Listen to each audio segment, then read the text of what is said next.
So Scott, I'm looking forward to our meeting today.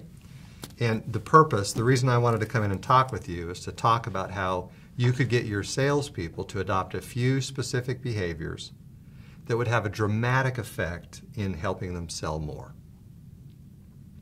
What I tried to do in preparation for our meeting is I tried to do the best I could to put myself in your shoes and think, if I were sitting in your seat, what areas of concern would I have?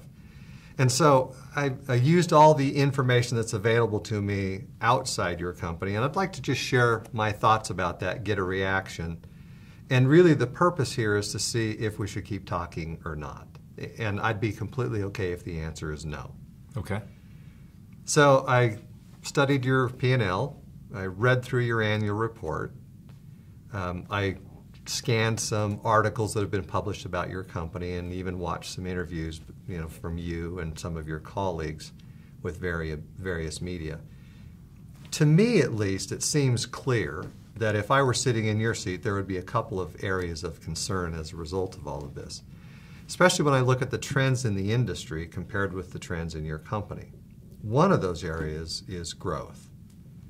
That is specifically the acquisition of new clients. And in our work that we've done with clients outside the industry, we've actually been able to make some good progress in helping them grow new clients. And we've developed 3 early warning signs that you would recognize in your company as maybe potential indications of trouble. Let me just share those with you and get your reaction. The first is, have you ever noticed how when your salespeople go to a new meeting with a new client, that they end up doing most of the talking? And that while they do a nice job of describing your company and what you do very well, they don't actually learn very much about your customers. And so what that usually means is you don't get new customers and maybe you're missing your targets for growth. The second area that we've seen is that while your salespeople are very comfortable selling, they're not very good in the discipline of qualifying opportunities. So they get too far into a sales cycle before they realize it's not going anywhere. And so what that does is that spikes your cost of sales as a % of revenue. Or the third early warning sign that we've seen is your people are very comfortable having technical conversations with the technical people, but they don't know how to get to the business decision makers.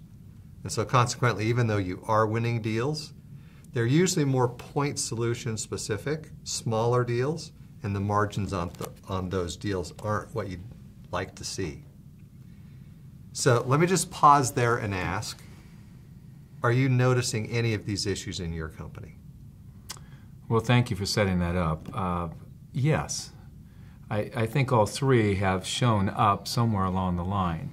The ones that have the greatest interest to me are they talk too much, because I'm not convinced our salespeople even know what they're talking about at times and how to best set that up. The second thing is the third one you mentioned, and that is they're far too technical. They don't really get to the business issues. And it's been really quite appalling at times that we're not really having the right kinds of conversations.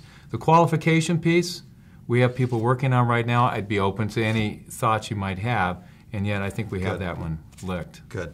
So I guess that brings me to this question. If we had some thoughts on how you could make significant progress in those 2 areas that you mentioned, is that something you'd want us to share? Yes, absolutely. Okay.